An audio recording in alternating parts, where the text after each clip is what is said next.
nothing. So now it's time in 3, 2, 1. Steady pack after pack smoking is the only sensible way to tell how a cigarette will get along with your throat. Pipe down, Otis, will you? Pipe down!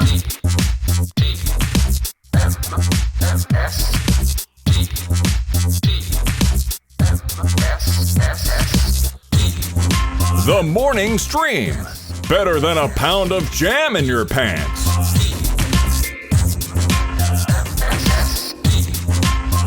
Hello, everyone, and welcome to TMS. It's the Morning Stream for Wednesday, July 7th, 2021. I'm Scott, and that's Brian. Hi, Brian. Hi, Scott. How are you? Okay. Oh, sorry, I have an itch. Oh, we got it. I think Scratch it. All right, little nasal itch. Everything's fine.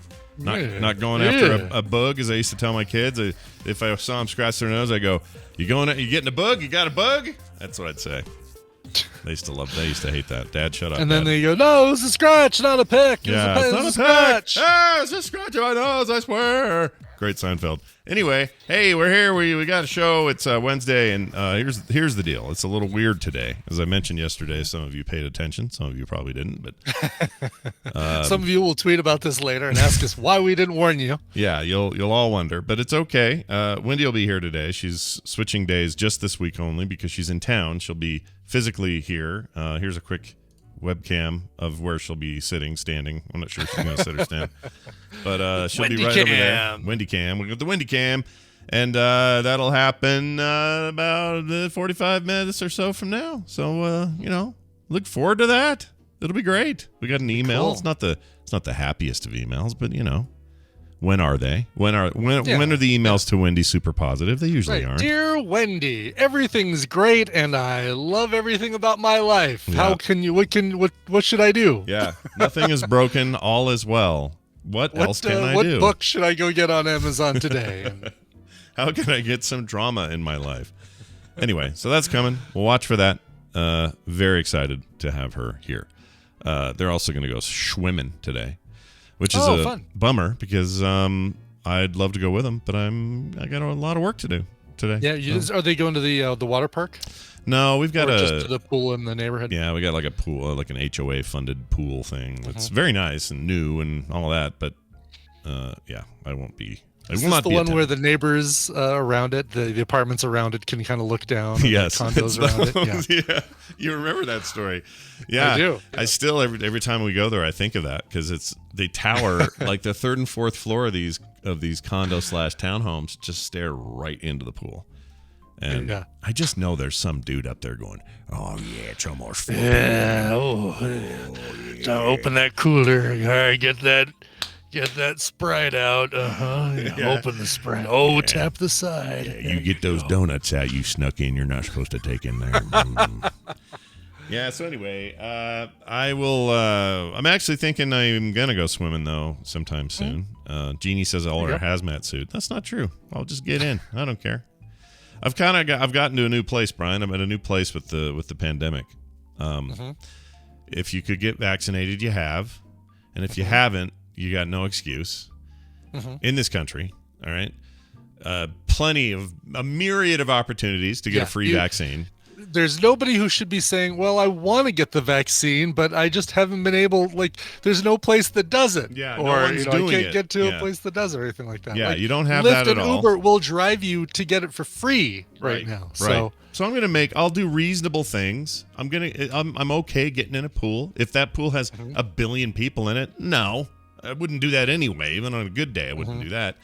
So, yeah, a little bit of pee and chlorine never hurt anybody. I'll be fine in there. Just don't poo in the pool. And this pool has a kids pool, so that's where all the pooing goes on. Is over in that kids pool. The poo pool. It's easier to drain and refill the poo pool. Yeah. But they, and I love those when they do the. Everybody they blow on their thing. All right, we're gonna do an inspection, and then they look around for a little Baby Ruth bar. a little Triscuit in there somewhere, and then comb the joint. Anyway, I'll let you guys know. Fun-sized Baby Ruth, yeah. I'll let you guys know how it goes. So I have a question for dog experts. I know we do this a lot. I just have one more question. We talked about it, kind of touched on it yesterday. They are still acting a little shell-shocked. like a little PTSD about them being taken from us for 4 days and then returning. And I really do think that all three of them probably got over there and went, is this our new life, or what are we doing? Is this the way things are going to be from now on? Because they don't know. How do they know? They don't know. They're dogs. They don't know what's going on. So they're over there thinking, probably by day 4, they're like, okay, I guess this is it, or this is the new normal. I'm going to settle in here. I got to live with all these other dogs, and we're all. So this is the first time they've been to that kennel. Yes, first time ever. Okay. Well, second time. They did an overnighter to prep for it like a month ago. Because that's what. So Rover.com, they have this rule where they want you to meet the dogs, make sure everything's cool before you do anything. And so we did that, which I appreciated. And they spent a night there, and that was that night that Ripley escaped. Ran around the neighborhood and got lost, and they had to go find her. She jumped over the fence. She didn't even try this time. But the dogs don't remember. I mean, they just know it's a foreign place, and now they're back in this foreign place. And so now that they're home, they just kind of mope around looking at us like, you did this to us, man. Oh, really? So it's not even like they're super clingy? Because that's, Daisy goes to Tina's parents all the time. Whenever we go somewhere, unless they're going with us for some reason, then they go over to Tina's parents' house. Yeah. And she's gotten to the point where, yeah, I know, I'm here for a couple days, a couple sleeps, and then I come back home. Yeah, see that, and that's a really healthy thing. It seems like that's what I want for these 3 dogs. But they seem to be, I don't know how to. Well, it's their first. It's really their first, maybe second time going there. They don't know. They don't know how long they're going to be there. There's not really a ritual or anything that they've kind of gotten used to. But usually dogs get kind of clingy after something like that, right? Where they just follow you around like, oh, whatever I did to make you put me in that place with all those barking dogs, I'm not going to do it again, whatever it is. So you're right. And Rainer was very excited to see me. I'll give her that. She wanted to eat my ear off. She was so excited. But then they all just kind of got into this malaise of sort of meh. And it's just not like their normal personality. So you know where my brain goes. Here's my current theory. All right. That it was undisclosed. We didn't know. There's no way to know this. But in this house, in their basement, this is all in my head, okay? Oh, no. There's a giant 425-pound man, naked. And this is the kennel or wherever the dogs were. Yeah, it's a house, so okay. It's like a home. And in there, they got this 425-pound man, naked, who sits on 3 old mattresses. Okay, I've got this all figured out in my head. All right. And side by side or stacked?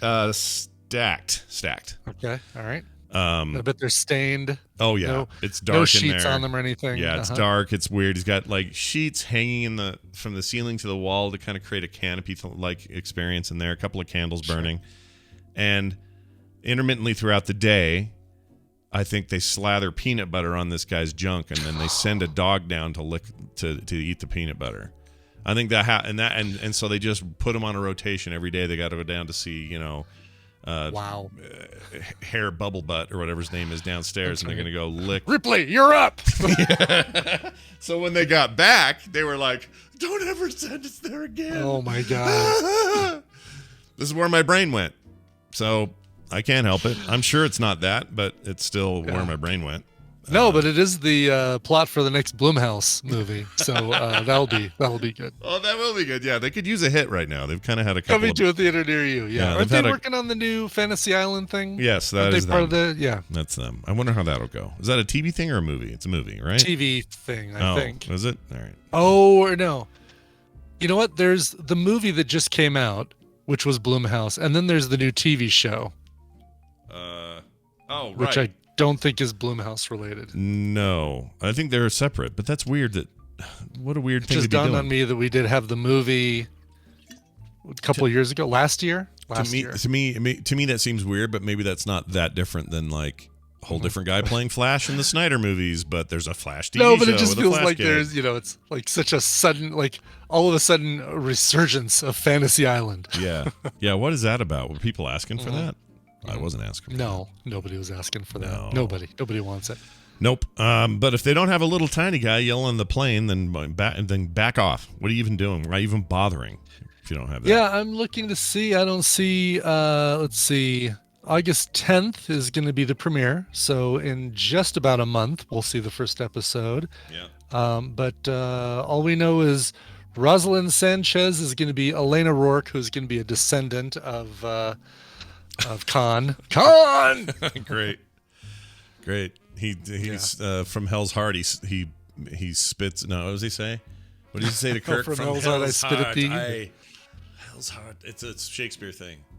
Yeah. From Hell's Heart, I something at you. Stab at thee. Stab at thee. That's it. Dice Tomato getting all worked up in the chat. He's mad. Stab. Hey, you guys want to trigger Dice Tomato? I think you just get a misquote. Yeah. Misquote Shakespeare / Khan. Yeah, you do that, and he's ready to kill you. Anyway, well, I'll do whatever we need to make the dogs happy. I just feel like they saw maybe they saw some stuff. I don't know. I'm just saying. I don't actually know. Who knows? Only in a dog's mind.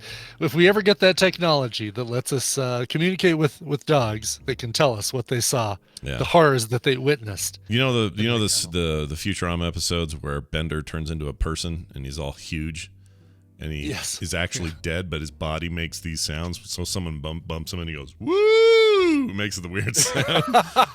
That's what I picture as a guy like that for some reason. Geez. Anyway, good luck to all future dogs over at Peanut Butter Town. Let's get this thing on the road here. We're going to play a game today. Going to get Dunaway involved. We need us a Dunaway for this. We do, and y'all at home need to have the number handy, 801-471-04, excuse me, 62, and that will allow you to participate in today's Tadpooley Feud, which begins now.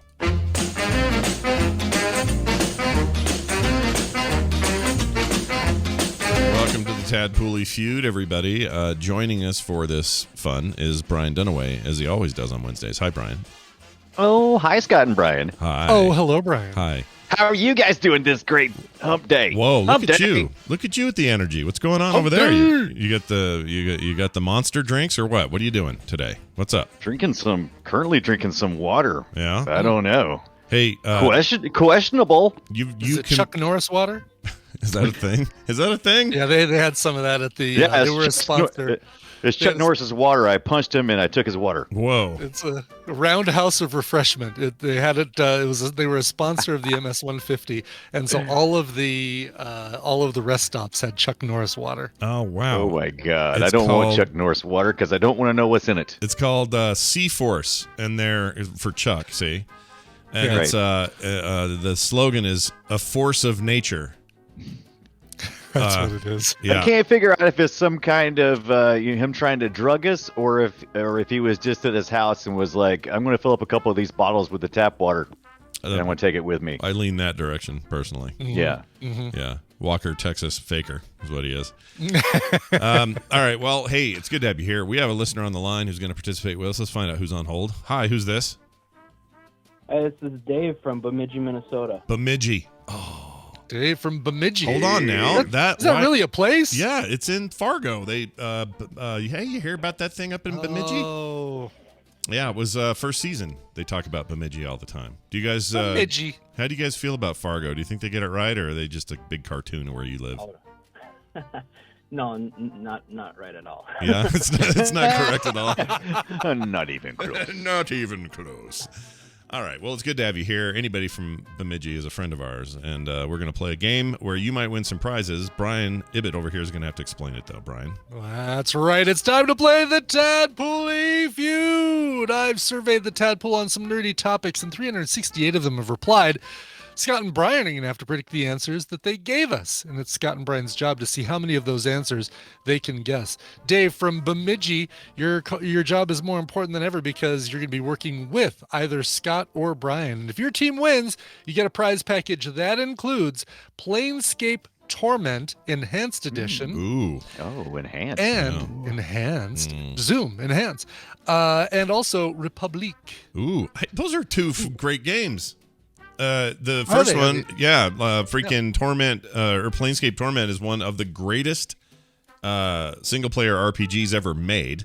Period. Oh wow. Now it's old, but this That's remastered quite version the was- upsell. Yeah, it's very good. Kidding. And then Well, that maybe I should give him something else then. that was If these are both good, then he doesn't need both They're of them. really right? He'd good. be happy with one of them. yeah. Republic is a really cool stealth action thing. Very cool. These are awesome games. He'll love these. Excellent. All right. Well, those he only gets them if one of you guys wins, and it's the one that he teams up with. And to team up, we need to give you guys a question. So put your hands on your buzzers. All right. Oh, gonna move that. There we go. Yeah.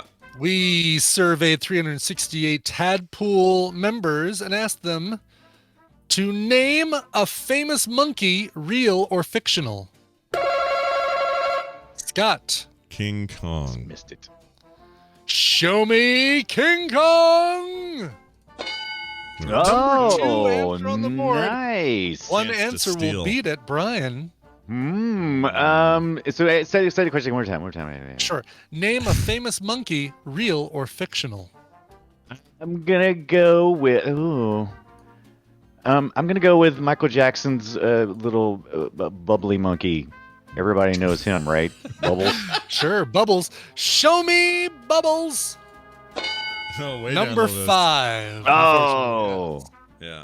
Well, that means Dave's with me, yeah? Is what That means Dave is with you. Sweet. So Scott and Dave working together, and you guys have control.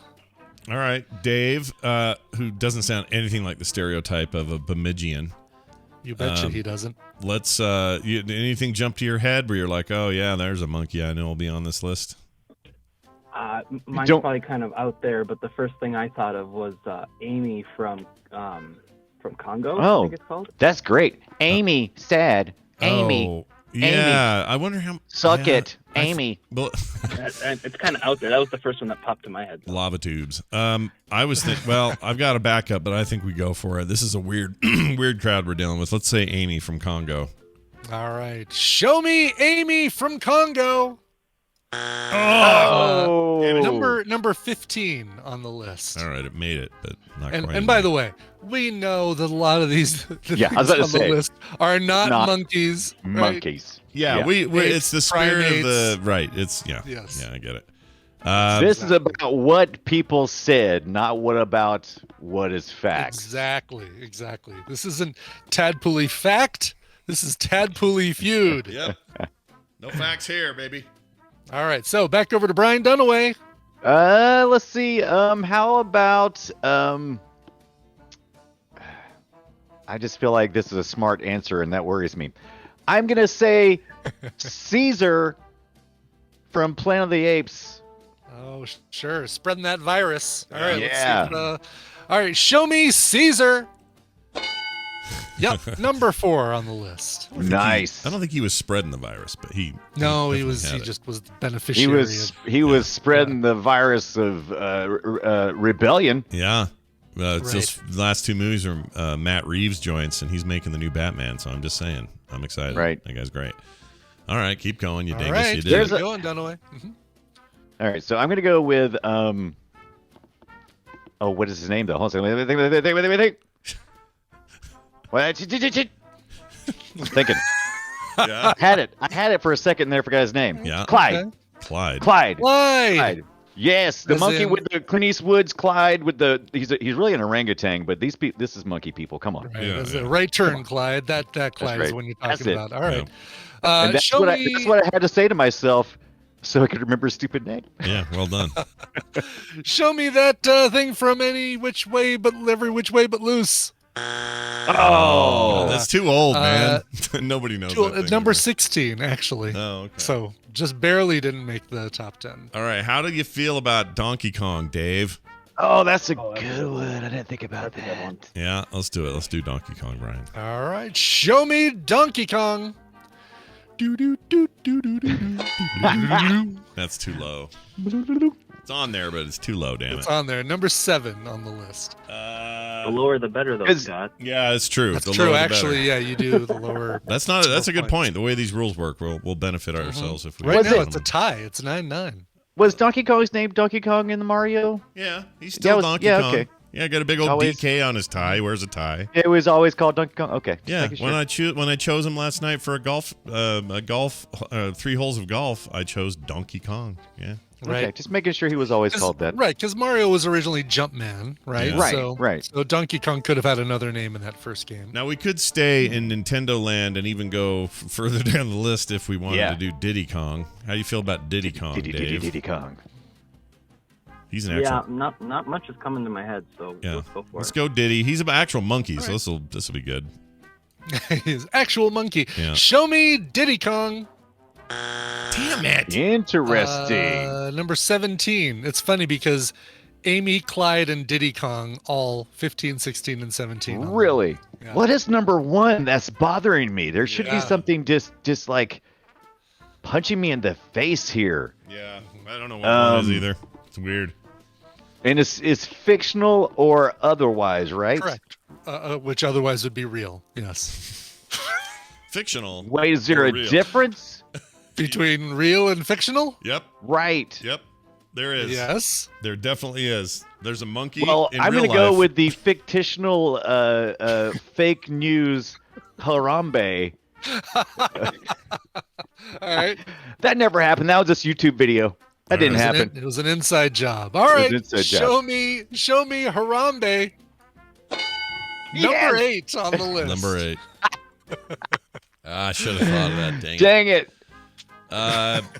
How about that little? Whoa, whoa, Wait, whoa, is whoa, it what my do you- wait? No, Yeah, let it him was- let I man wasn't. speak. I Let wasn't man doing speak. an. I wasn't doing an answer. Go ahead though. Okay. No, All right. go ahead. Go ahead, Brian. You're good.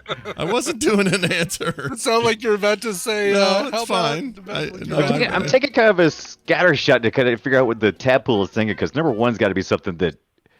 Is it Curious George? I mean, he's a curious monkey, but I can't see everybody saying Curious George. Well, Is that your guess? I guess so. Number 1 is confusing me. Show me by Curious George. It is the Number number one. one answer by quite a No, lot. there we Yeah. go. There we What? go. what? I knew it had to be some kind of weird. That's weird. That is I weird. hardly. I wouldn't have put that in the top 10 just No. if you'd asked me, Yeah. but I don't No, know, because I would do something like. But Scott's already called me old one time. I'm not call. I'm older than you, so I can't call you old. But when I think of monkeys, I think of the animated kind, and I always think of like. There's 3 in my head that I can think of right now. And I'm trying to think of where people would go. So I'm going to go with Chim Chim. He's in my trunk of my of the Speed Racer, my Mach 5. Okay. All right. Get out of there, Chim Chim. Show me Chim Chim. No. Oh, I no knew that Chim was gonna Chim. be slim Chim pickings. Chim is where is he on this I got list? 2 more animated ones that. No, 3. 3. I got 3 more. Okay, I can 34 on the list. Chim Chim. All right. How about this, Dave? I know we got a bunch of Friends fans in the Tadpool, and some of them said their little that's monkey. good. The problem is I don't Good remember answer. the damn thing's name. It's Oh, like, I know that one. is it an S? Yes, Nest. Nailed it. Do I need the name, Brian, or can it be the Friends monkey? I'll let you just say the monkey from Friends. All right, monkey There from you go. Friends. Marcel. Oh, It is is that the Marcel. name? Marcel. It's the monkey's name. Show me Marcel.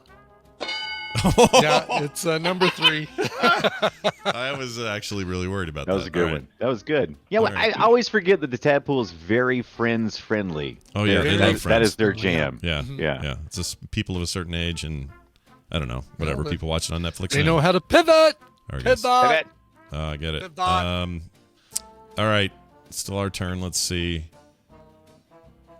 Dave, anything jump into your head? Actually, I just thought of a movie I remember when I was a kid, Mighty Joe Young. Oh, Mighty Joe Young. Oh, yeah, that's a good one. that had Furiosa I in know it. it's not a monkey still, but Yeah, no, you're totally fine. Yeah, Let's come on, do. come I on. like it. Let's do Mighty Joe Young. That's a good one. All right, show me Mighty Joe Young. These Damn people it. are too young for the Mighty Joe Young. Yeah. All right, Brian, you've got 2 strikes, 1 more strike, but there are 3 answers left on the board: 6, 9, and 10. Right, and I can kind of talk it out because Scott doesn't have another turn, You right? can talk it out, right? Because he's All right. right. It's like he won't be able to guess. As a matter of fact, you've won. Right. Sadly, Dave has lost, but Oh, has he won? Let's see. Oh yeah, you have. Yeah. it's 18 points to your 12. So Ooh. I'm thinking Mojo Jojo, or Grape Ape, or Apu. Those are the 3 monkeys I could choose from. Okay. This group likes Friends and Curious George. They seem to be more of the Disney people. I'm going to go with Apu. All right. Show me Apu. You mean Abu, by the way. Abu. Apu. Yeah, I did say. I'm sorry. You're right. I did say it wrong. You're right. It's Abu. I did say Apu. I'm sorry. Show Not me. not Apu from The Simpsons. No. But Abu. Yeah. Abu. Right. Yeah. Right. Show me Abu. Do. Yes. Man, Yes. Do do do do do do. I'm surprised about that. How Scared strongly shit, do I'm you broke. how strongly do you feel about that Grape Ape? Because Grape Ape is ancient. I feel pretty good about Grape. I personally, I wanted to say Grape Ape from the beginning Okay. because I love Grape Ape. Yeah, Grape Ape's awesome. But he is an ape. It's in the name. I don't know if that would have thrown anybody. Yeah. So what's your answer? What's your guess? Oh, I'm gonna go with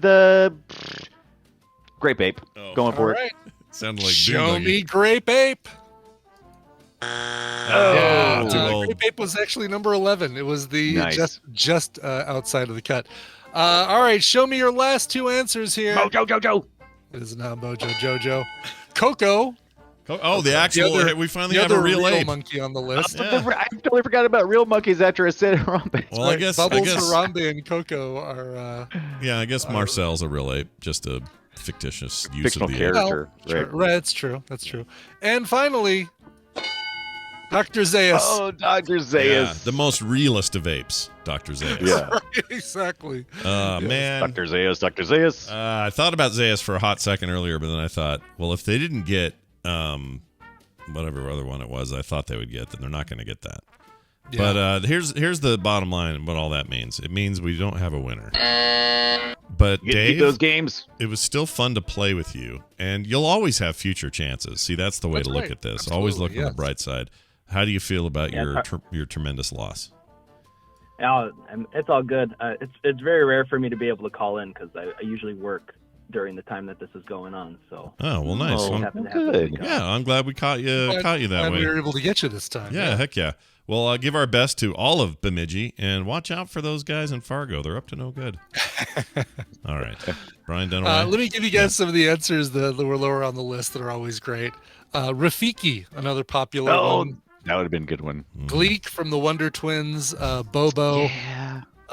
The Bad Dates monkey Oh. from Indiana Jones. The dead monkey from Indiana Jones. Yeah. Monkey from Indiana Jones. Winston from Overwatch. Bear from BJ and the Bear. Davy Jones, of course. A couple of people had Davy Jones and Mickey Dolenz from the Monkees. Oh, I get it now. I thought about that, but I thought that would be too old for people. My favorite, my favorite answer, Annie's Boobs from Community. The monkey that was named Annie's What? Boobs. Yeah. Don't know Both that at you all. and Scott got call-outs. Brian Dunaway, Scott Johnson, Oh. both Nice. people Monkeys. referencing Oh, monkeys. fantastic! You were left off that list. That's a I was, I don't know how I was left off. nice. Gunter from Futurama, Joe Rogan, Oh, that was a great Klaus character. from the Sprockets SNL sketch, Oh man, good McGillig- lord! Magilla Gorilla, Monchichi, which I don't even think is an animal. I don't even know what Monchichi is. Monkey Bananas getting a shout out. Oh, but Suzanne no from Mojo James- Jojo. Hmm. Mojo Jojo got one vote down at number 51. 51. Jeez. So did did Gorilla Grodd make the list? Yeah, I thought about Gorilla Grodd. Surprisingly, no. You'd think you would have, but no Oh, Gorilla man. Grodd. Wow. Not enough old school Super Friends fans out there. I guess. Yeah. No. That's Well, that's not Squad true and because they Gleek. like Gleek. Yeah, that's Gleek true. Made it on there. Yeah. Well, Gleek was. Cheetah. No cheetah on the list Cheetah's either. not a monkey. Why would from Cheetah? from Tarzan. Oh, Tarzan's sidekick, Cheetah. Her name was Cheetah. you know, I've never put that together. Hold That this on. monkey's name was You're Cheetah. not thinking Jane, are you? I've Scott? never- Hold on, Cheetah. Tarzan and Jane. Jane was the woman. Yeah. Cheetah was the monkey. He's right. It was Cheetah was the no, was it? Hold on. Yeah, Cheetah's a monkey. Hold on. I just watched this. That movie. is hilarious. Or is just- Cheetah? Not only I just watched it, I freaking recommended it last recommendals. Let me find out what's going on here because now I'm annoyed. All right, so Rosie O'Donnell plays Turk. Who plays Oh, Cheetah? you're talking about You're talking about the animated. I think you're talking about the old school. Old Tarzan, school right? Tarzan black and Oh, white. okay. I'm talking about the Yeah. animated movie. All right. is a chimpanzee. And his name was Turk? Cheetah. Oh, and I see the Disney Tarzan. Yeah. Gotcha. Yeah, the one I Wasn't recommended. called Cheetah in there? Oh. There was nobody named Cheetah. There was a cheetah, but it was a thing they fought. My monkey memory is shot. yeah. Wow. That Oh, is the rough. Greystoke one, Diced Tomato. That's the one. Yeah, that movie had. I guess that had cheetah in it. I guess. Well, I mean the old. No, series. the old black and white. Yeah, had. I don't remember there Cheetah. being a monkey in I wonder if it was. Tarzan. I wonder if it was Greystoke Burroughs' original. Legend of Tarzan. Yeah. yeah. Yeah. That was I what's wonder his, if. I wonder what it will. Yeah, I wonder. That was that was what's his name? The Highlander in there, right? He was Tarzan. Do I remember that right? I think so. Didn't it Greystoke? Yes. Christopher right? Lambert was Tarzan in the Greystoke Okay. movie. All right. My memory serves then. Yes, and Greystoke, the legend of and Tarzan. Andy McDowell was Jane, but her voice was provided by Glenn Close. What? Unbeknownst to her. Weird. Oh, I Glenn forgot. Close came in and redubbed everything. Ian Holm was in that. Richard Griffiths, he's great. Have we watched that? We should watch that for Film Sack if we haven't. Yeah, why don't we? Absolutely. That'd be a great idea. Speaking of which, that's happening this weekend. Did I just say the word Oh, witch? it feels 'Cause- like yeah. what? Isn't our Wishmaster. wish? Oh, it's not Witchmaster. It's Wishmaster. Speaking of Wish. Speaking of Wish. Wishmaster. Yeah, we're doing Wishmaster, which I don't think I've seen. I've never seen Wishmaster. Yeah. ever. I've seen Wishmaster. Well, of course you have. You probably have 4 You DVDs. and a guys are in Blu-ray. for a treat. This is the 1997 movie. Is that the one? 1997, correct. It's on it's on Prime right now. Maybe other places too, but that's where I'm watching it. Yeah. It's On got Prime. It's got Robert Englund Ted and Ted Raimi in it. Yeah. You got your Angus Scrim. He's cool. Yep, he's cool. And no one else I know. Oh, Vern Troyer's in it. You got Vern Troyer for like a hot second. Oh, come on, Tony Todd. Oh. We love Tony Todd. Wait, where's He's Tony like Todd? Candyman. here. Oh, he's not Candyman. in the main list here. Is he in this? Oh.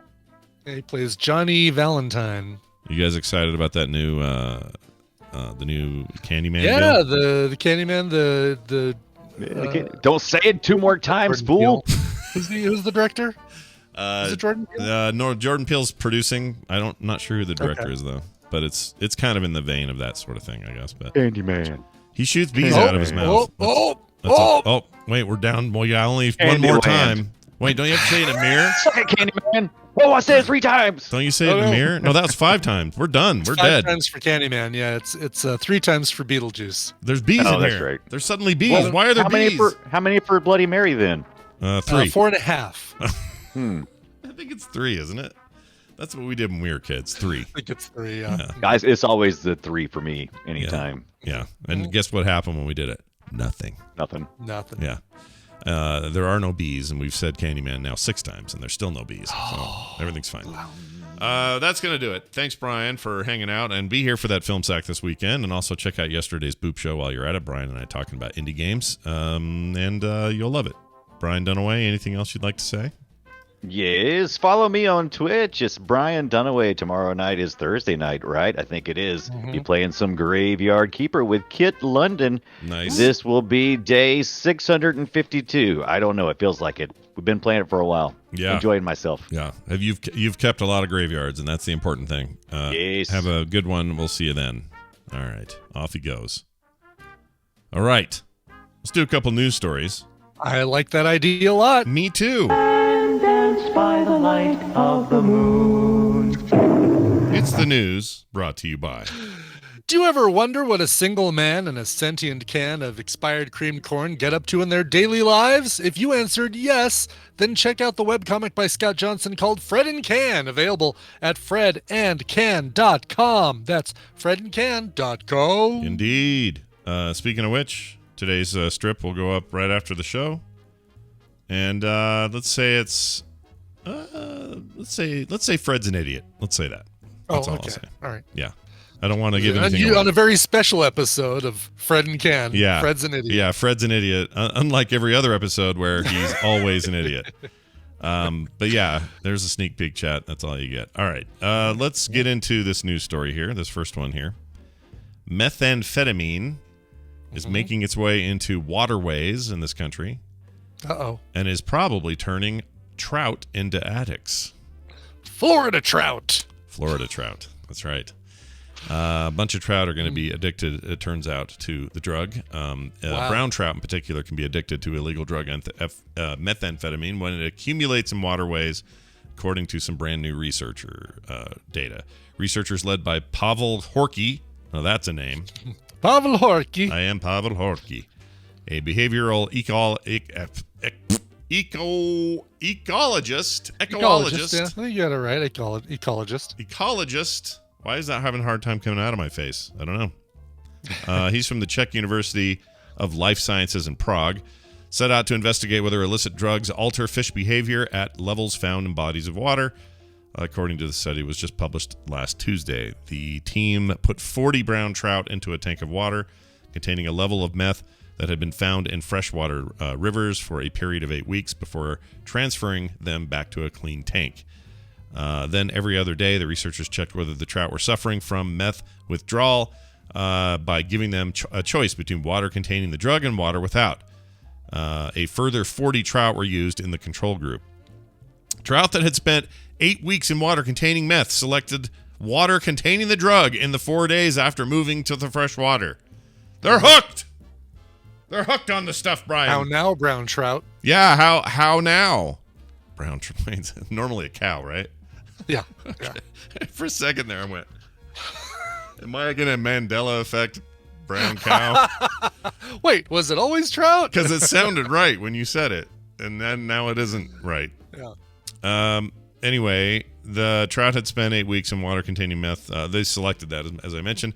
This indicates they were suffering withdrawal because they sought out the drug when it became available, according to the researchers. So maybe, more study needs to be done. But, yeah, turns out. What happens when we eat those trout? Oh. Right? Thought of that. Do we get hooked ourselves? Like, oh, give me some more of that brown trout. Where can I get some more? Just one more brown trout. Maybe it just means you'll never eat brown trout again unless it's full of meth. You know what I don't know if I've ever eaten brown trout. I've had rainbow trout. Yeah, rainbow's Had good. a lot of rainbow trout here in Colorado, but I don't think I've ever had any other kind of trout. I've had brown trout. I've had lake trout. Lake trout? Lake trout. I forget the name. Maybe that's not right. Rainbow, like you said, and there's another river trout that I've had.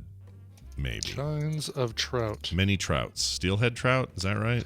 Oh, steelhead trout, sure. Cutthroat trout? Maybe. It's been so long. But we used to, fish and eat them. Back when I wanted to do things like camp.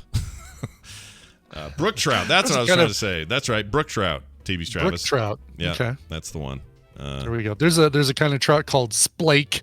Ew. S-P-L-A-K-E. Splake. Wait, splake trout? That's the full term? Splake. Just splake. Splake. Not even called splake trout. It is just splake. You'd be like, I'd like some fried splake or a splake sandwich.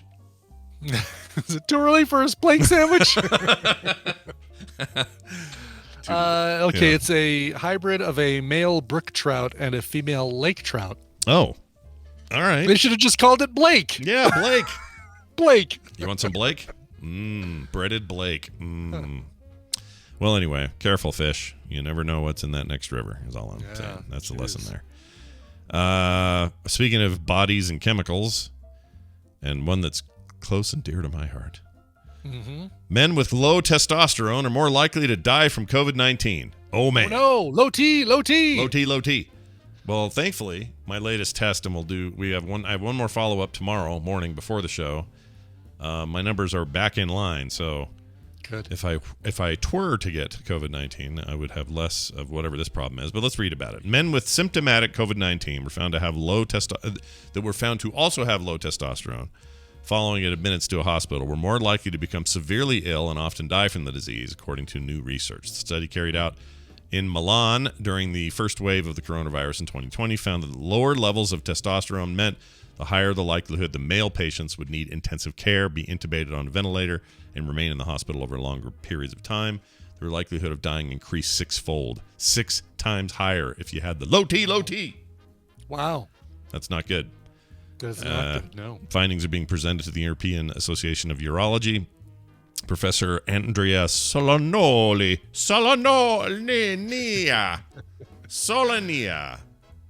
Is that right?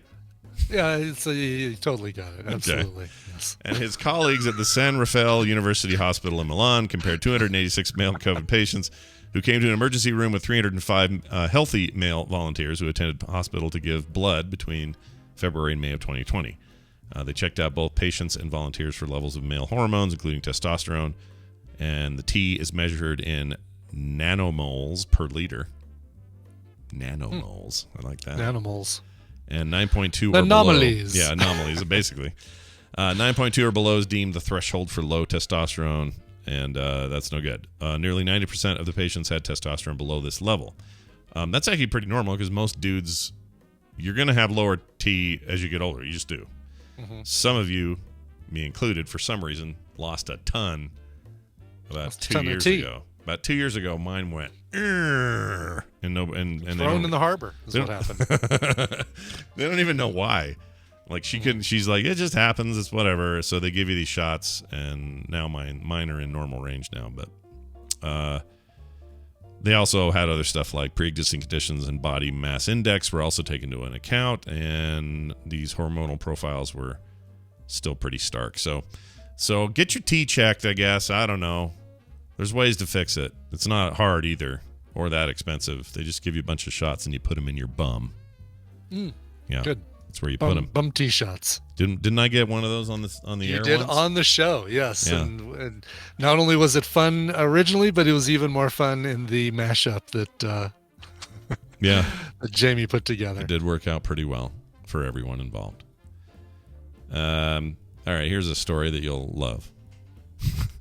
I love it. I do love it. British Airways in the news.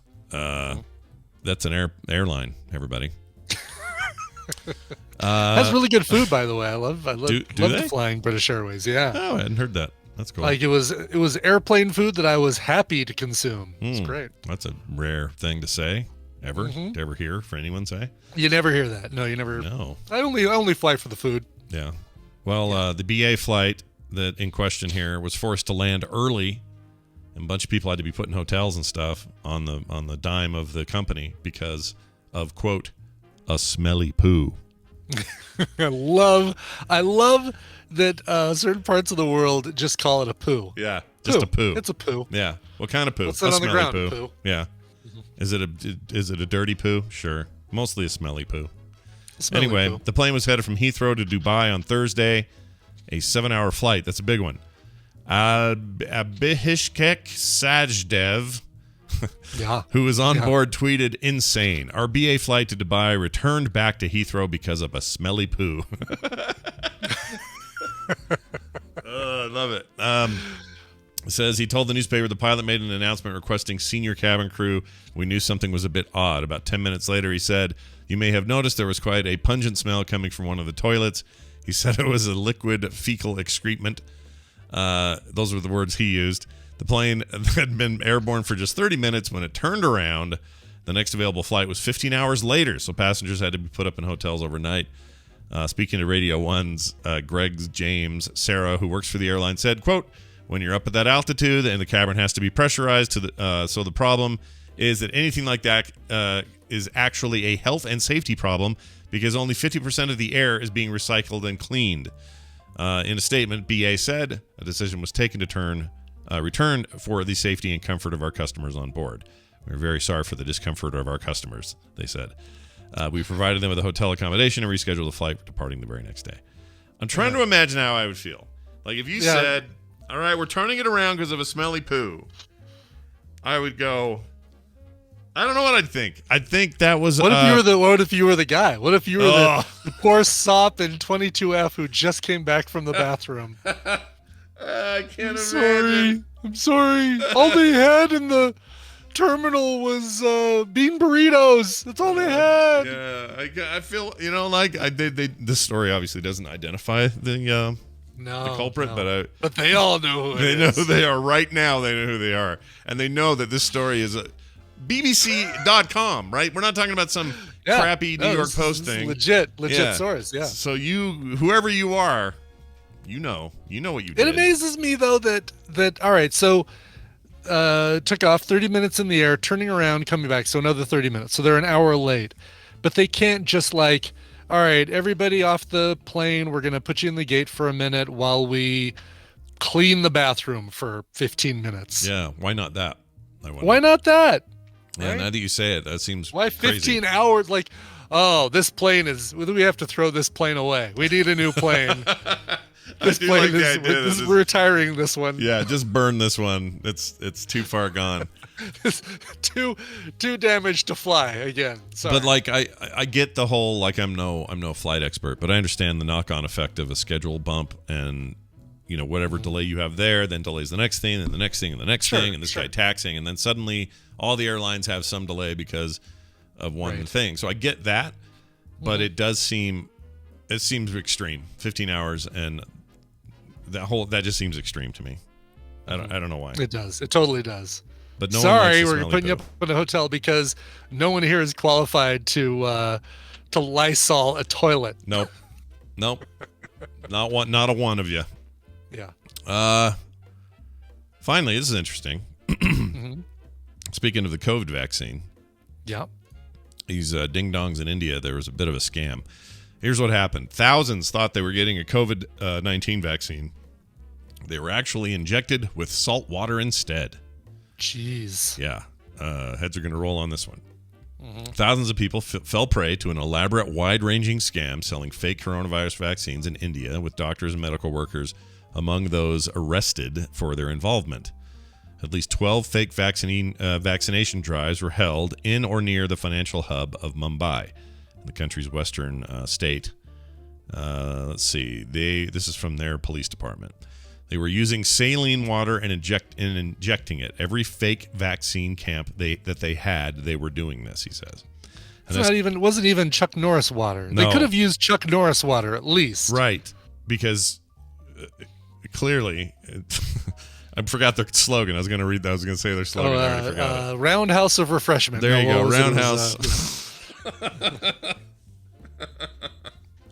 Roundhouse of refreshment is a lot better than what they chose. That's right. Let's just admit it. 2,500 people were given the fake shots. Organizers charged their victims fees also. They earned about $28,000 in total in U.S. dollars.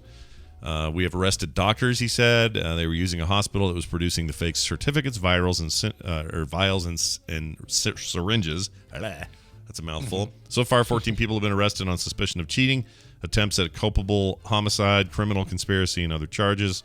They expect more arrests coming. India was ravaged by a second wave of coronavirus between April and June, which infected millions, killed tens of thousands nationwide. And they've got that Delta variant business over there, man. So that's not nice at all. Yeah, no, that sucks. What a rotten way to... Like they're already struggling to get people vaccinated in India, and they're pulling this. Yeah. Lame. Some doofuses taking advantage of this. So yeah, well done, guys. Well done. You've done it. All right, we're going to take a break. When we come back, my sister Wendy will enter the building and be here live on camera.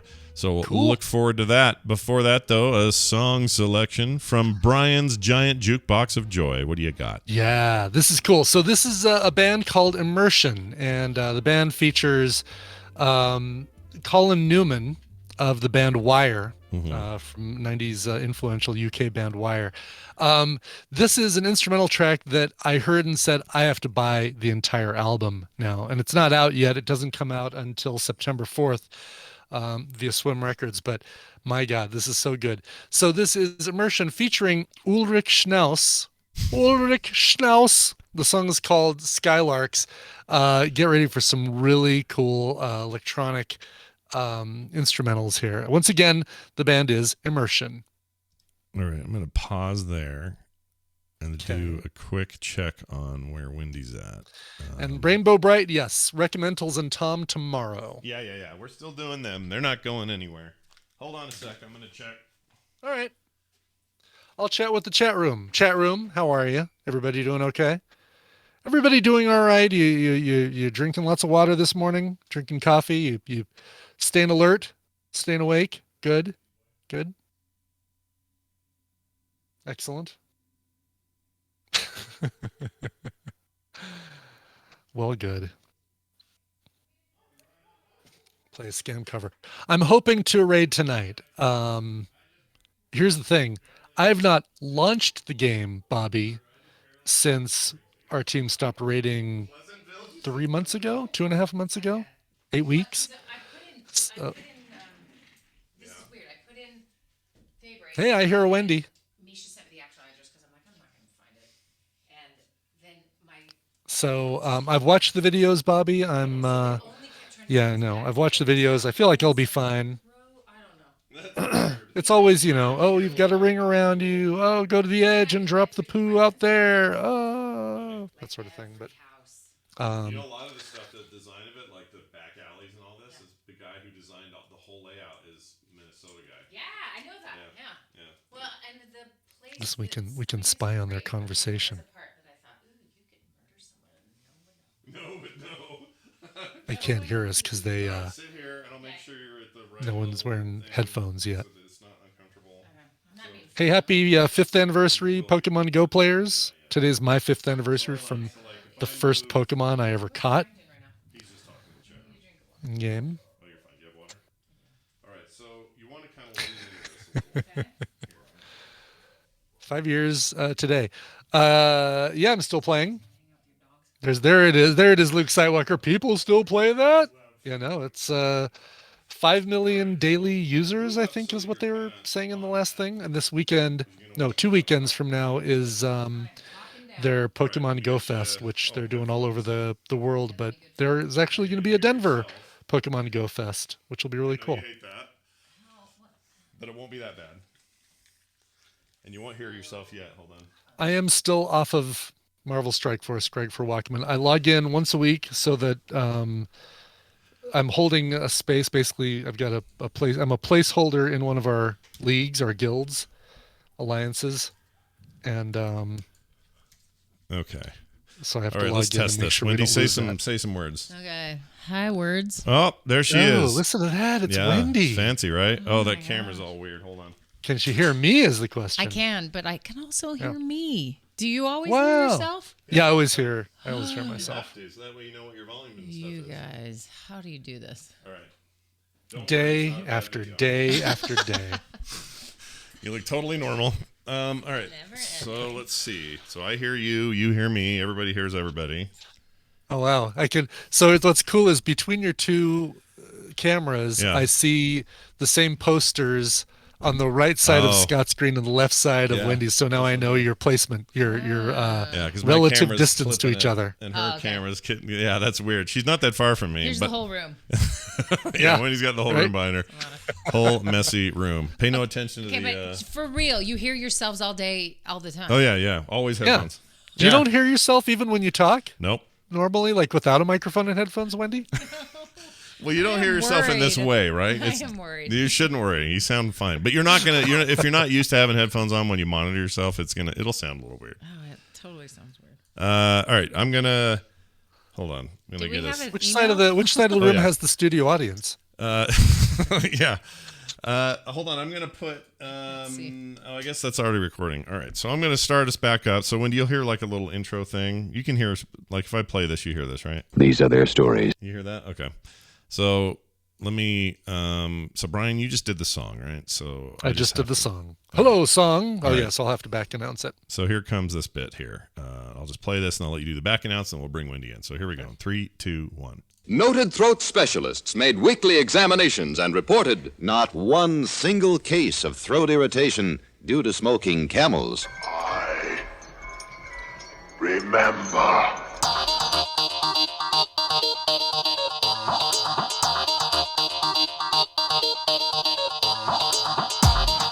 All right, we're back, everybody. Brian, that song again was? So that song again is Skylarks, performed by Immersion and Ulrich Schnaus. Yeah. From the upcoming album Nano Cluster, which comes out in September. Fantastic. You guys, get ready because your minds will be blown by how we've folded the country into itself. Everyone knows it's Wendy. My sister Wendy is in studio with us today, doing Therapy Thursday live. Wendy, welcome to the show. Hello. Oh, look at you. She sounds so nice. Doesn't she sound nice? You sound all warm and like on a mic and stuff. Yeah, not on like great. a little child's handheld phone crap. Yeah, you're not. This is a really. Oh, I just saw Peter poke his head and then took off again. He can totally watch you do this if he wants to. I don't know where he's at, but. No. Wendy's here with her kids and her husband, although he's not here with you physically today. No. Hanging out with family. He's working. Oh, okay. He's here in spirit. He's Yeah. here with her in spirit. theory. Yes. Yeah, in theory and spirit, he's here.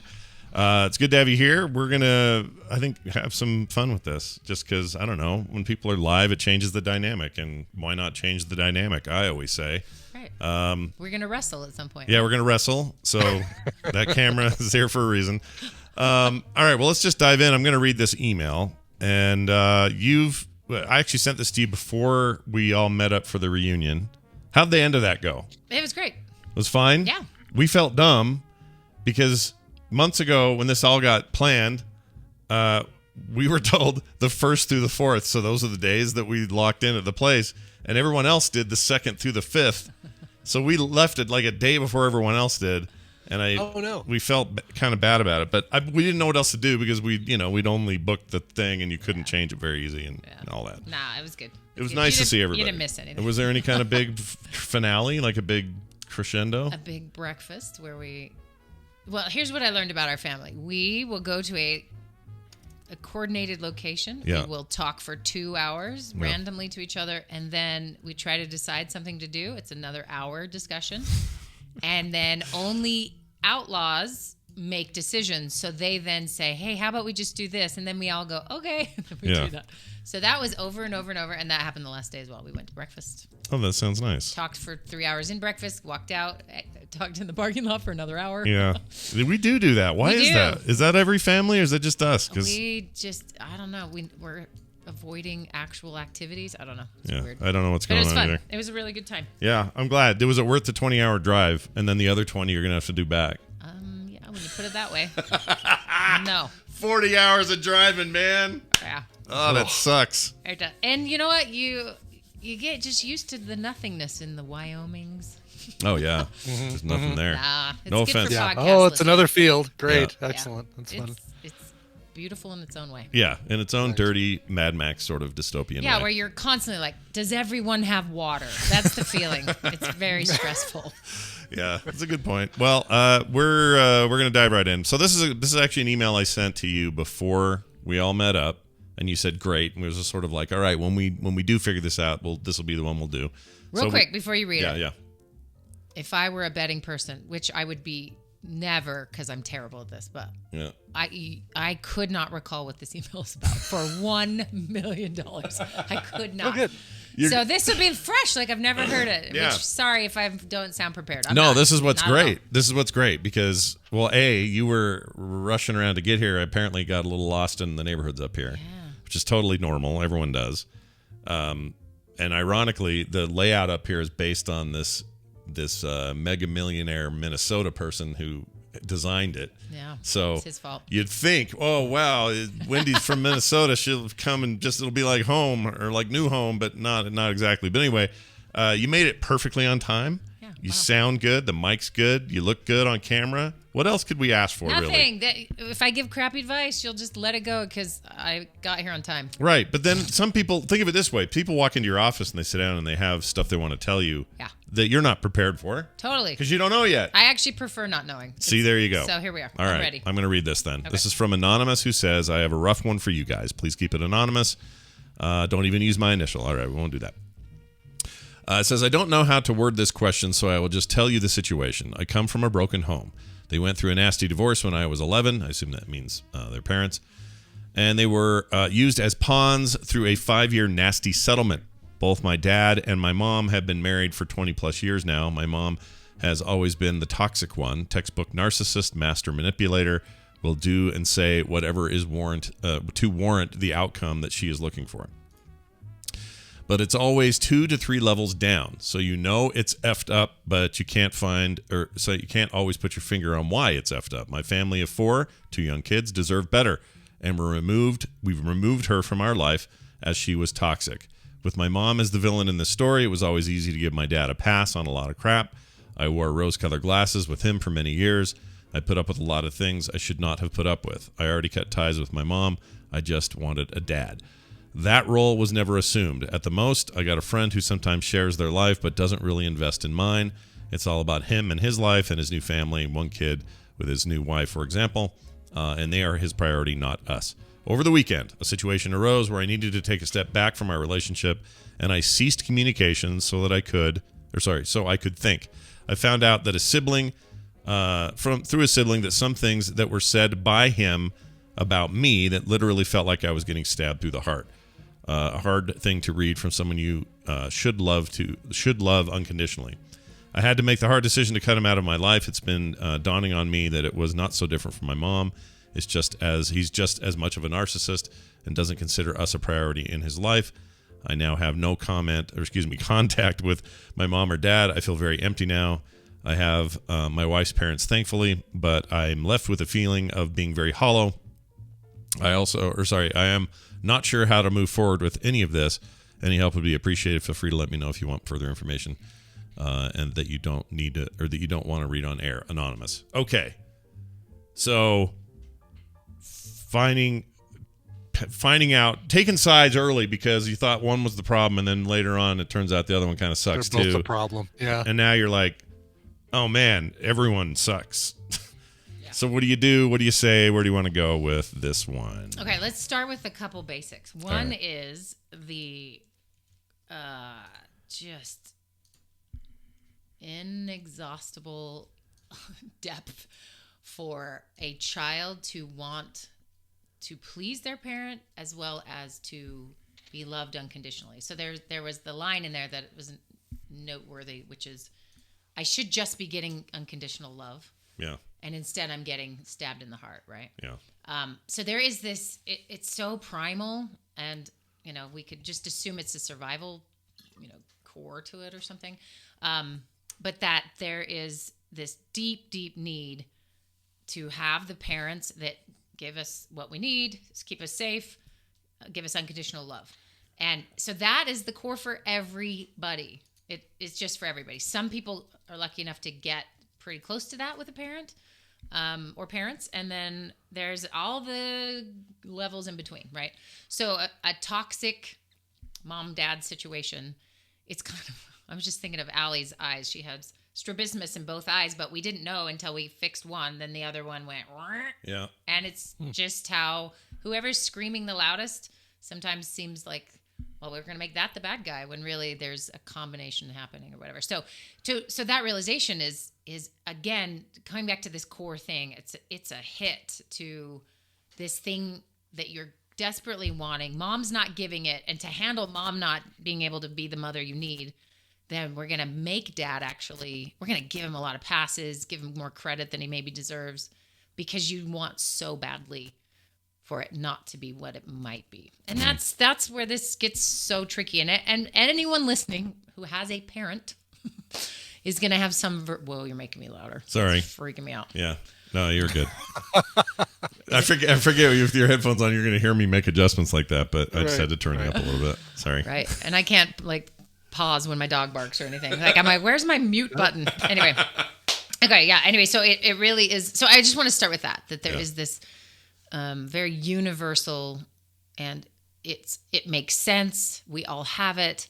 When you see a family that you're like, wow, you guys, this is great. Well, it's because what you're seeing is that kids feel safe and parents have the capacity to meet those needs, and it's all good. Yeah. But we all have that need. It's all really strong. And for this anonymous person, it sounds like there's a lot of compensation and a lot of managing that has happened in their young life to handle parents that were not parenting the way they needed them to parent. Right. And so that compensation, that the mental gymnastics you have to do to handle that, that's where we get lots of disturbing experiences, feelings, behaviors that, can stem from that. And so they didn't mention much about their behavior, but I would just note that sometimes that comes out in how we are living our lives, as opposed to just simply we're recipients of bad parenting. We maybe are picking partners or making business decisions, or we're driven in certain ways because of a hole there or the pain there or whatever. So that's kind of, they didn't mention that, but that is something to note, that there is an impact from this. So is it too easy for people? I know it's too easy for me to do this. Like sometimes it's easy for me to take blame for something that's going wrong in my life and go, well, that's because mom raised me to think I was the sensitive one, and now I just have to live up to this weird version of me that she thinks is real, and I've never been able to pull away from that entirely. Like I've got a whole mythology around that that I don't think is. That the older I've gotten, the more I realize I don't think it's correct. At least not 100% correct. Like, do those things have an effect? Absolutely, they do. Do they annoy me sometimes? Yes. But is it the life determiner that I give it the power of? Probably not. Well, let me ask a question. How does it help you to have that story? It helps me justify something. So like if I'm, let's say when I was really dealing with heavy anxiety stuff, it was easier to justify some of that away because I would say, well, this is, kind of mom's fault for overprotecting and being all worried about little things too much and shielding me from, stuff that maybe would have hardened me a little bit to some of that or whatever. I just kind of made it up as I went along, but it was easy for me to do that because when you're scrambling for answers, it's like, well, what is with this anxiety? And then you're like, well, what can I do to get it? And then you realize, well, wait, for me to conquer it, I have to conquer this lifelong thing that I blame on my mom, which isn't, I've realized as time has gone on, that is not fair. Yeah. But there's still like a scapegoaty quality to it. Yeah. And it's a shortcut to pseudo safety. I should maybe call it that, right? Which is, well, there's a reason and here's an explanation and there's somebody to blame and there's the story itself. I mean, humans, we love our stories, right? Yeah. And our stories we tell ourselves are for protection. We rarely tell ourselves a story to figure out our lives that makes, that's over the other directions. It's usually it's somebody else's fault. This is how I have to deal with these things and it keeps us stuck. There's the irony, right? Like the actual getting better or feeling better doesn't come from hanging on to these stories, right. But they come from a place of protection and we come by them honestly, right? Like you listen to anyone talk. I had a conversation recently with someone who was expressing their experience with being treated poorly and thinking it's racism and not sure if it is or not. And the person they're talking to is also a person of color who is like, that's not what's happening. And so you're suddenly, who models to you what you get to think or feel or what the story gets to be, right? So often parents are modeling a story. They're saying, oh, quit your whining. Your feelings don't matter. Or sort of they have their things they do to keep themselves comfortable. So maybe at the core, there is a thing we do where we just want to be okay. So if someone comes at me with pain and I don't know what to do with it, I have a quick story like, well, be grateful. There's always like a quick and now you're fine. And really it's about me being uncomfortable, not knowing what to do with the pain you just showed me. Right. And so it's kind of rare, and everyone maybe has hopefully at least one person in their life who can just hold space for that. Like they don't make it about them. They can just keep it, enough room for you to feel and work through something, and they don't need to jump in and change it or fix it or alter the story. So that's a common part. So, okay, so let's go back to this idea though, is that once mom, because that's a story. The story is that mom was all bad. Yeah. And what's very common, and people always say to me, I need you to help my brother or sister or, some family member, and they're in a terrible marriage or their kid's a horrible whatever, and they give me the one side. Mm-hmm. And so that is really common. Someone comes in to counseling, they give me their side. and you're with them and you're listening and you're like, yeah, wow, that person does sound like a narcissistic psycho. Okay. And then I get to meet the other person. Yeah. And I go, oh, the other side of the story. Turns out the other person kind of seems like a narcissistic psychopath too. How is that possible? And not to say there aren't narcissists out there, but that's a common clue to me when anyone says their partner's a narcissist. I'm like, well, actually, it might be just that you're married and that the two of you need some help.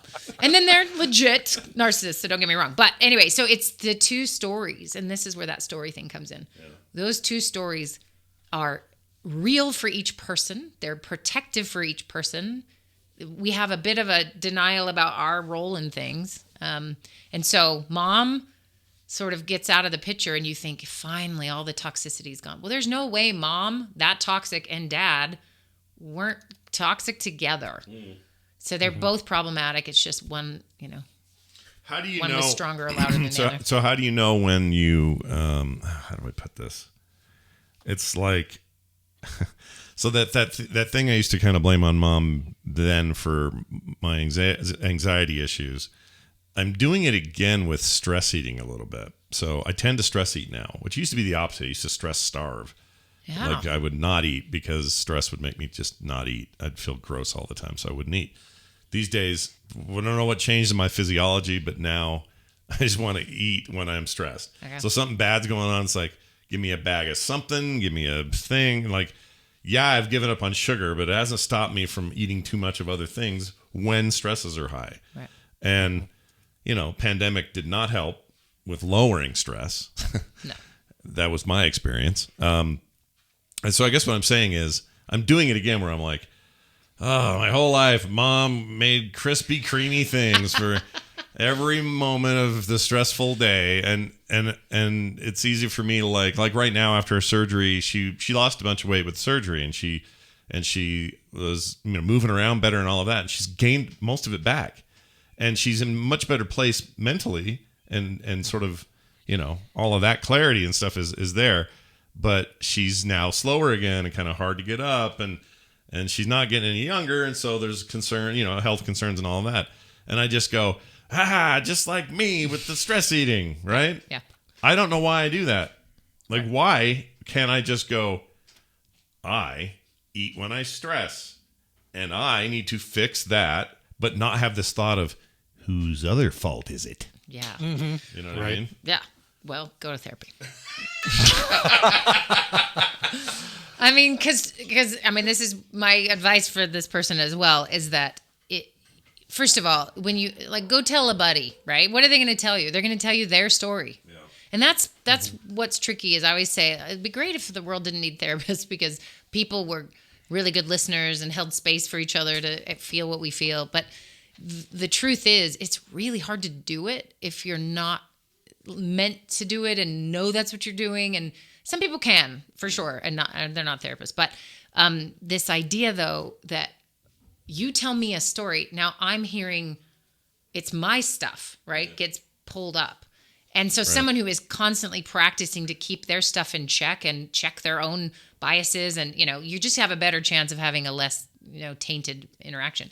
So you want to blame mom for these things. I do. And here's the thing. What's bad? What bad thing happens? What's the consequence of blaming mom? How is there a negative I just don't get anywhere with it. Because the other thing is I'm not going to, imagine a night where I sit down with mom and go, Mom, let's talk about this eating deal. It's never going to happen. So it's just a weird thing I have in my own head, and it's not going to get me anywhere, and it just wastes time, and it's dumb. It's just dumb. Right. And I know it's dumb, but part of me still yeah, mom did it. I don't know why. Yeah. I don't know why I blame mom for stuff like that. Well, I'm not going to do actual therapy with you right now, but I could. I could, because when you say that, so a part of me wants to always blame mom. Well, why? And what part is that? And where did it come from? And so you work with that. So that's what the person, the not your sister person helps you do that. Right. And so for in this person's case, there is a long history of pain and like they said 3 layers down, that's rough stuff, right? Yeah. And so you're not going to get through that by just being grateful that your partner's parents are cool. That's nice. It helps you go, yay, I got some people are good in my life or whatever. And that's important. I'm not discounting that. It's that the actual sort of pain of being the child, you think of a kid sort of holding their breath for parts of their life to just get through. Yeah. That means you didn't sort of do other things. You learn skills to handle a mom who was not doing well. And then conversely, you're faced with a father who also couldn't do those things for you and is clearly still not doing those things for you. So that is loss, that is grief, that is abandonment, that is orphanage time. Like it doesn't matter how old you are, to have that realization that you aren't prioritized, AKA feel lovable or loved enough. I mean, that is really damaging stuff to be facing. Now, our stories keep us from facing it. Yeah. And that's where he's reaching out or she's reaching out or they're reaching out to say, hey, this sucks and what do I do? And that's a great beginning.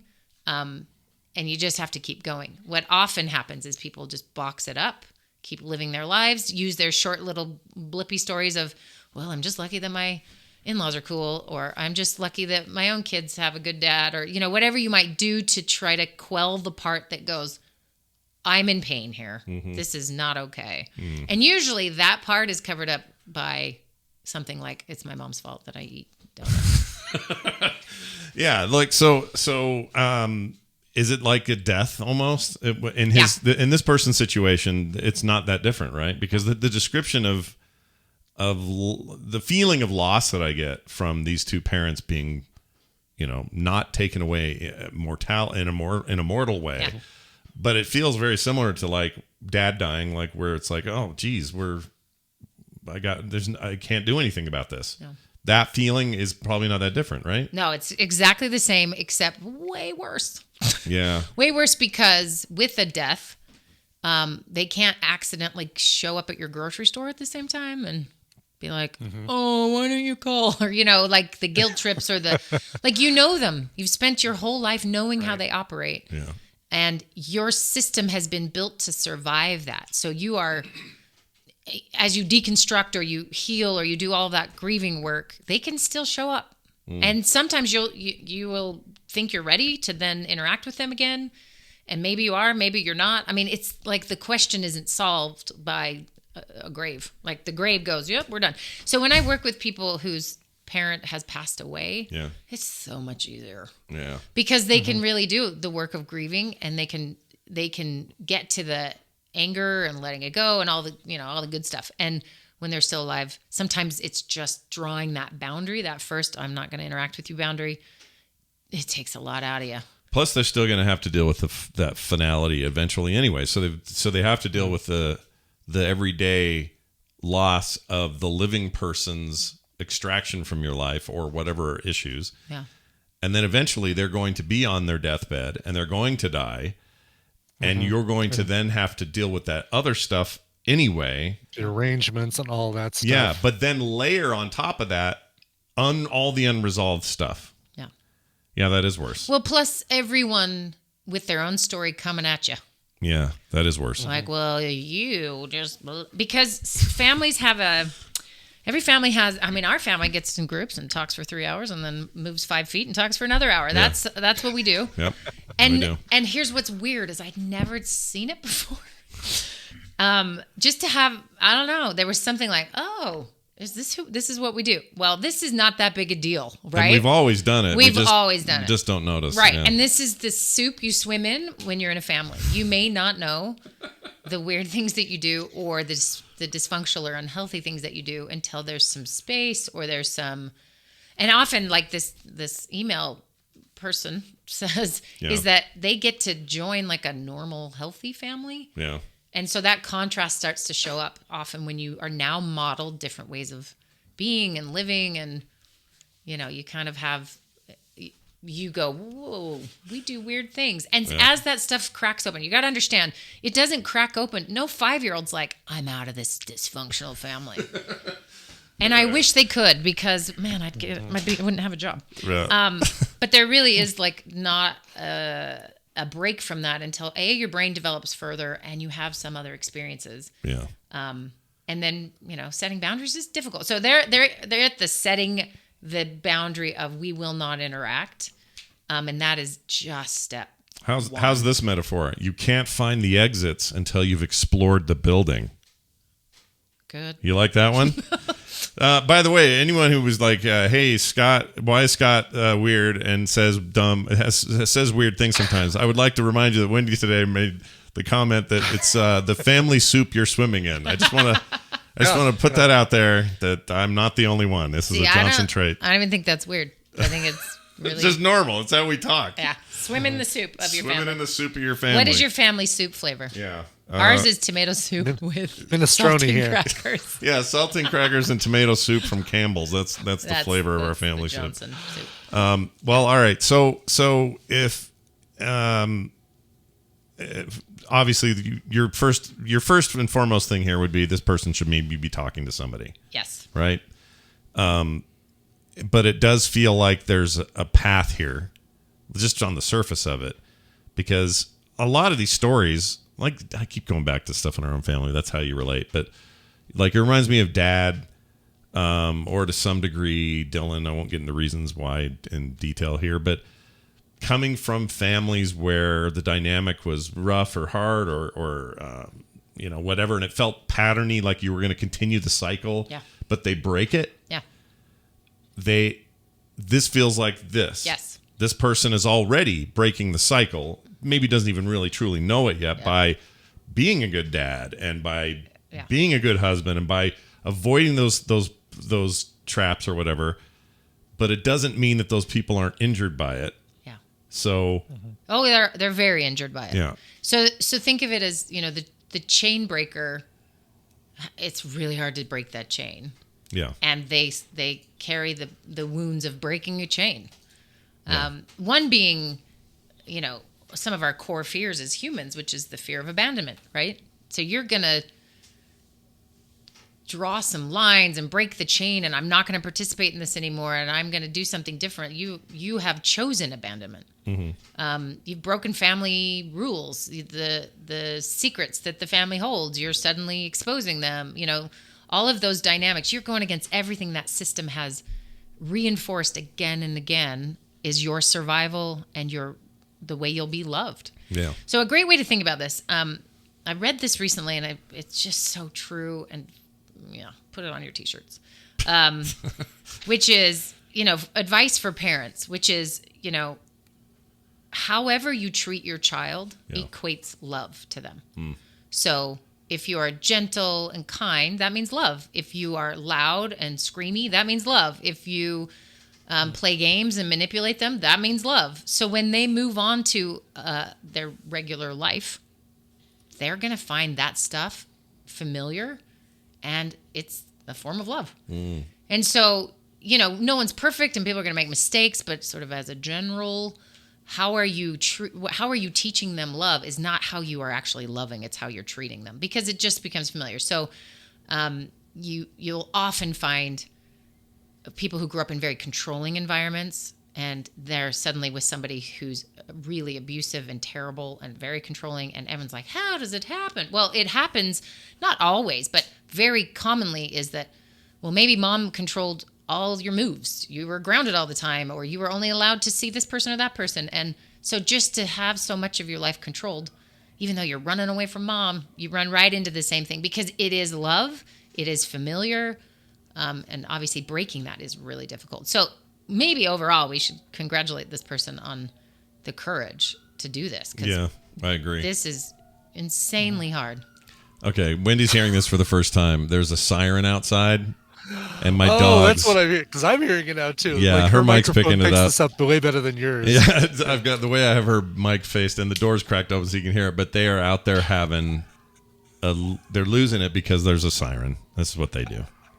So it's good to know they're normal in that way after 4 days away from us. Yeah, there you go. And then here's the problem. One will hear the siren. It's usually Rainer, and she'll brrr, and then the other two will feed off of that. And then it becomes, the siren could be a billion miles away now. Now it's just this three-way, like, who's going to stop first? And it's usually none of them. They'll just keep going. It's really dumb. That's cute. I thought it was... You should expand into animal therapy. No. No? Animals Okay. are therapy. They don't need. Oh, they are therapy. there you go. But what if you got one that's like been abused or mistreated or Yeah, well, they need help too. they need help as well. They need more than I can give them. Give them some soup. Yeah, give them some soup, some family soup. So we can get back to this, but I have to tell you a very cute story. So All right. we're walking in. There is some dude sitting in your front yard Oh, really? with water and some like a popsicle or something. It's just kind of an old guy. Yeah. And I'm like, My front yard? Like your out front yard, right by your steps. Okay. So I walk in and I was like, well, hi. And he says, I have heard of Southern hospitality, but I have never experienced it. What? And I'm like, excuse me? And he's like, I'm just, my daughter or my granddaughter's getting her hair cut, and I was just waiting in the car. And is she your sister? And I'm like, Kim. oh, my sister-in-law. So he's out there in this lounge chair, just enjoying it. I was like, enjoy the Southern hospitality. Her name is Kim. She's here every day. Yeah. Yeah, she does this. It was so cute. If you look hot or in trouble, or if you're even in your car and look bored, if Kim is around and she has something to bring you, she'll bring it. Which she does. You need a 'cause popsicle. She's got a Mary Poppins bag. Just She stuff really comes does. out. Yeah. She is Mary Poppins in a very weird cute. way. But, well, that's funny. I had no idea that happened. I guess you just got here. So, Yeah, it was very cute. Anyway, sorry. All right, so back to the thing. Any other remnants of advice we would want to give this person before we send them on their way? Yeah, I would say this. Just be really gentle with yourself as you do this. Meaning, like, first of all, some of the strategies that they have probably used to survive would preclude them from getting help, right? So only people who need help are blank, or however the family talked about this type of stuff, Yeah. right?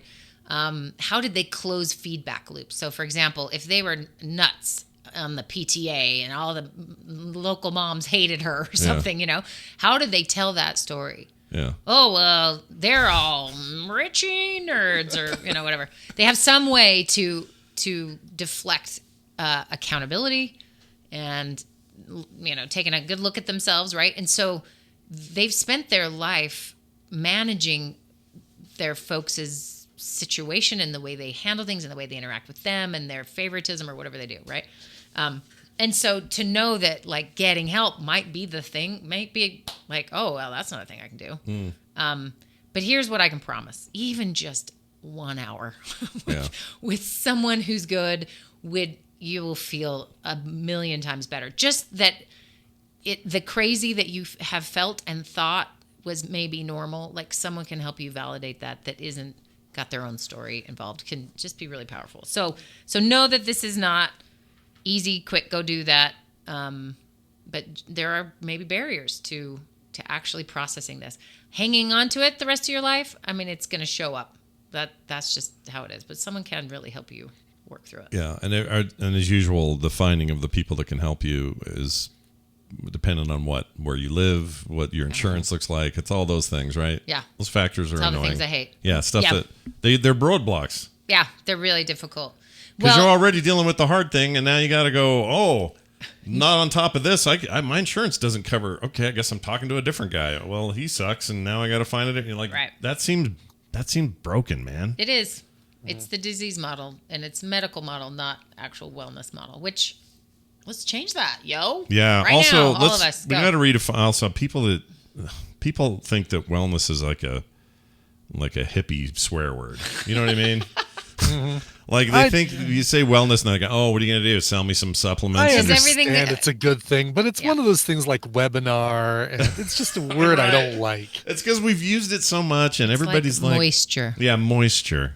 You guys think I'm the only one that have words I hate? Trousers. Listen, Whitty has the same ones. Because we were born in the same soup. Yeah, we were born in the same soup. Yeah. All right. Well, I want to wish this listener the best, and also, if they run into some good stuff out of this, let us know. We always like feedback, or if it doesn't work out, let us know. We'd love to maybe follow up and see how things are going. And if they are struggling with finding somebody that would be a good fit, there's some really helpful ways to navigate that. So sometimes, and I do this a lot with people when they need somebody, you go, and I think I've said it on the show before, go to psychologytoday.com. Okay. which sounds so cheesy. I hate the name. It's like, here's a magazine. Anyway, but they have this awesome search engine with therapists. And I think it's because so many continuing education courses offer free membership to be there. And so tons of therapists are on it. And you can put in your zip code, you can put in, and you use the filters to figure out, do you want a male or female, or, what groups are they friendly to? What are their theoretical models they're operating from, what insurance they take. So it's super helpful. Is it just this main search window here on the front page? Yeah, it's just up there where it says, So if I put my zip in here. Put your zip, and then. Let me just see what happens. Oh, yeah, look at all these so people. You get to see their faces, and they put a blurb about themselves. So I like to, when I help people do this, I always go through the models they use. And in this case, I would love if the guy filtered for internal family systems, and is it weird that I'm emotional focus therapy would be another good one. Tell me what this means, that I'm looking at this and those in the chat can see the window I have open. Yeah. Why is it that I'm drawn, like if I was looking to the hot blonde? No. That's it's the opposite. Why am I drawn to the oldest lady I can find on here? Because you blame your mom. No, that's not why.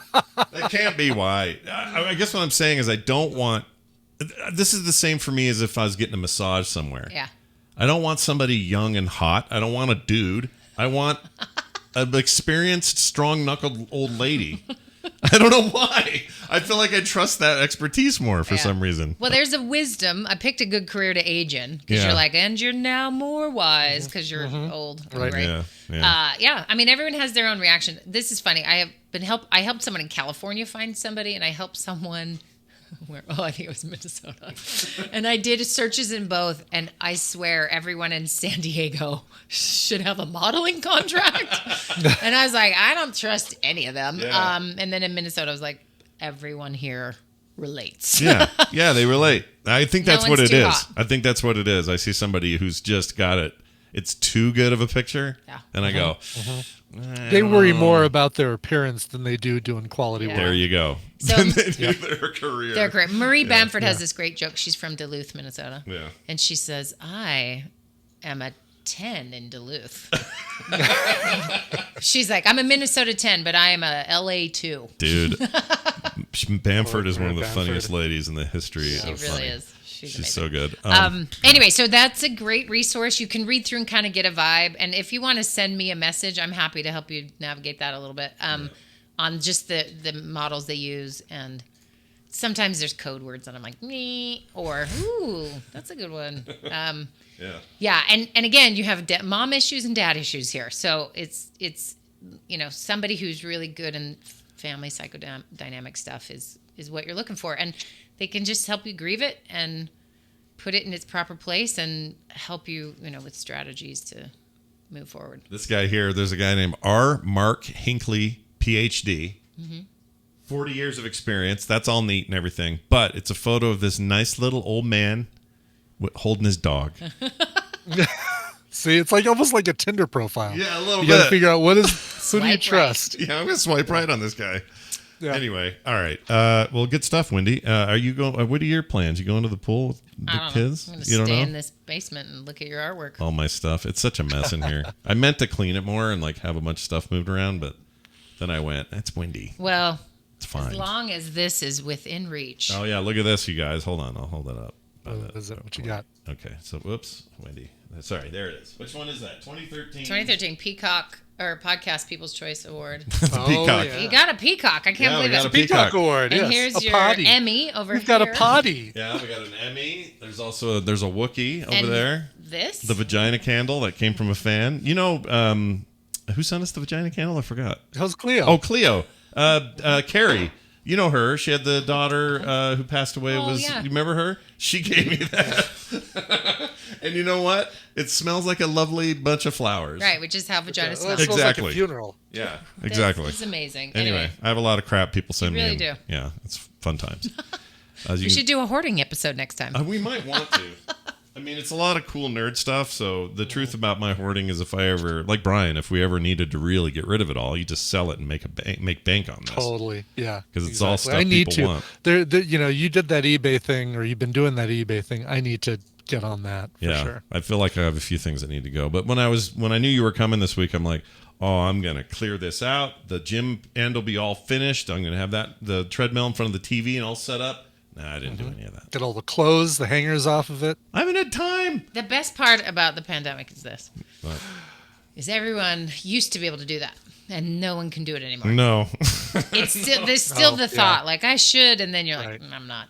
I don't want to. I love it. Yeah. Welcome to real life. There's a little bit of that going on. All right. Well, Wendy, it's awesome to have you here. Wish we could do it more often than this, but distance being what it is, we'll deal with ones and zeros instead for future episodes. When are you actually going home? How long are you here? Friday.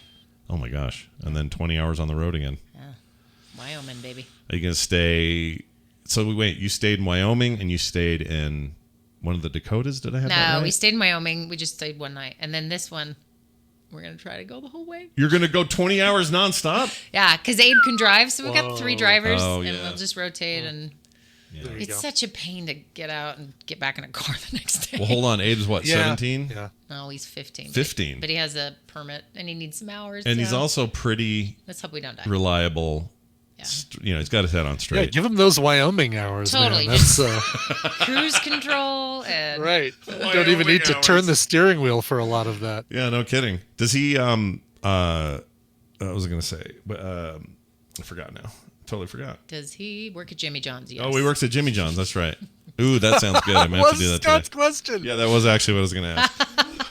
Because that sounds great. I would love some Jimmy John's right now. All right. Well, Wendy, have a fantastic time. You can leave when you. I mean, when you're ready, you can do whatever you want. Yeah.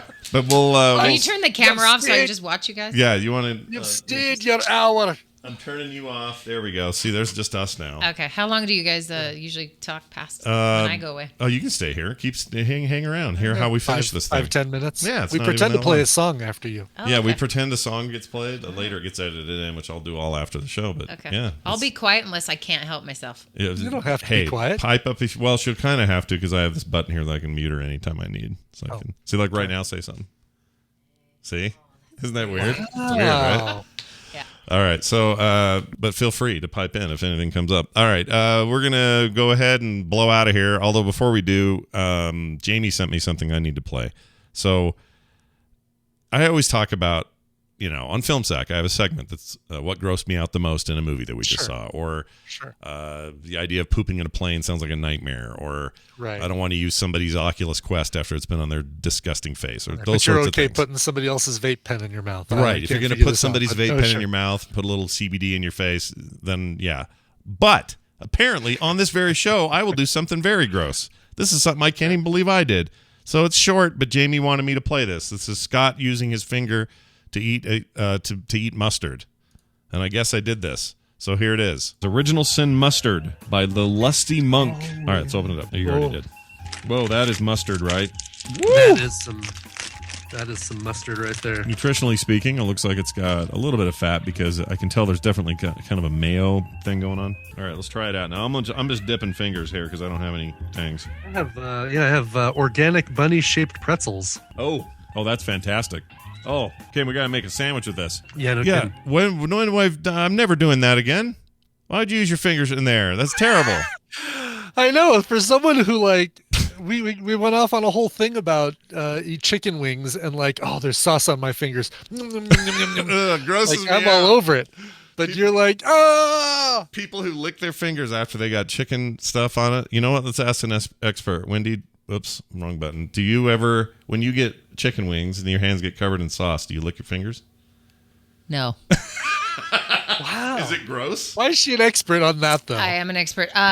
It's, I don't know. It's just maybe a polite rule of society. But kids with Cheetos, I feel like you learn that pretty young. Stop licking the, I don't know. That's how I feel normally. But look what I did right on the air. I don't know. I mean, I'm not putting my entire finger in my mouth and going, but it's like just the tips. Yeah, that's okay. Yeah, it's fine. Arizona Ranch off my fingers. Yum. So Van, he's only 2, but he's discovered this. So now he will, if he gets stuff on his fingers, he's sucking the stuff off his fingers.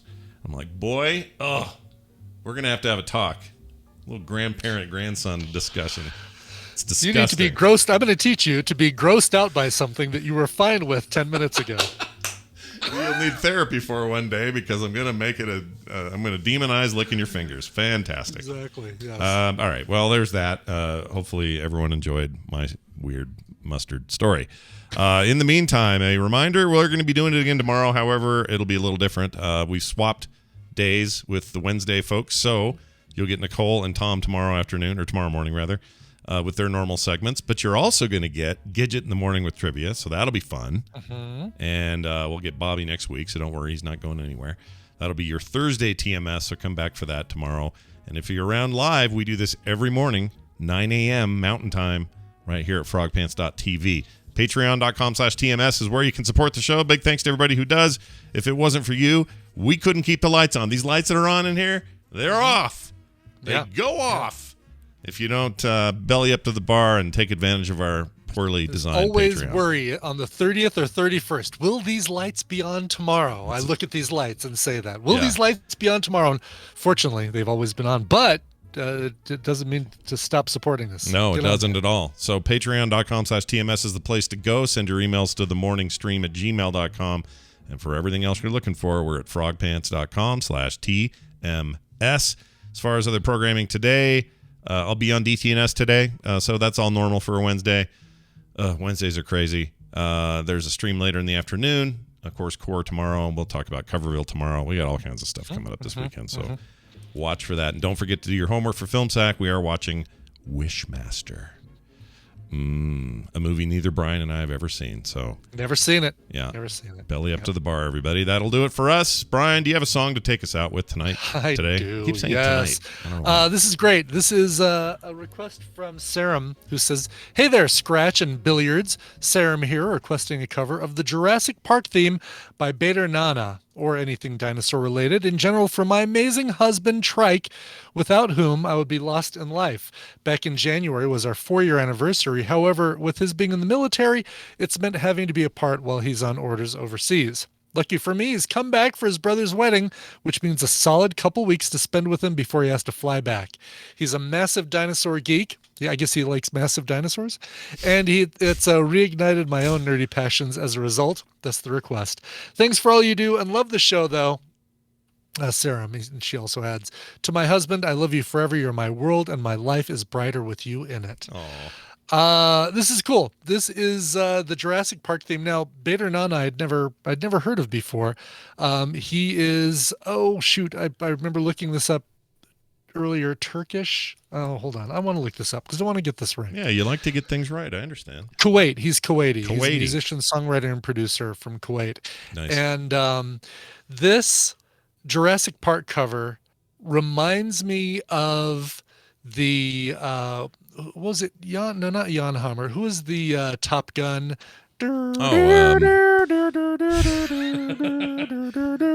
Not Danger Zone guy, but the not Kenny Loggins, right? I not can't Berlin, remember. but the other. Yeah, I don't remember. I don't remember who did it. The soundtrack, the score, the person who did the score for James Horner. No. Horner? Was it Horner? Was it Might Horner? have been. No. Anyway, Anyway. that's what this kind of reminds me of. Just some really cool guitar, kind of backed by some music. Faltermeyer? Was Faltermeyer the What? Oh wow, a couple Really? people are saying Faltermeyer was the Harold Faltermeyer. Really? Harold Faltermeyer. I haven't Yeah. heard that name. Oh my gosh. That was a long time ago. All right. Anyway. All right. So, but this is Bader Nana and his cover, excellent cover of the Jurassic Park main theme. See you guys tomorrow. This show is part of the Frog Pants Network. Frog Pants Network. Get more shows like this at frogpants.com. Looks like we going upstate. Yeah, iced tea. Or no, vanilla. No, ice cube.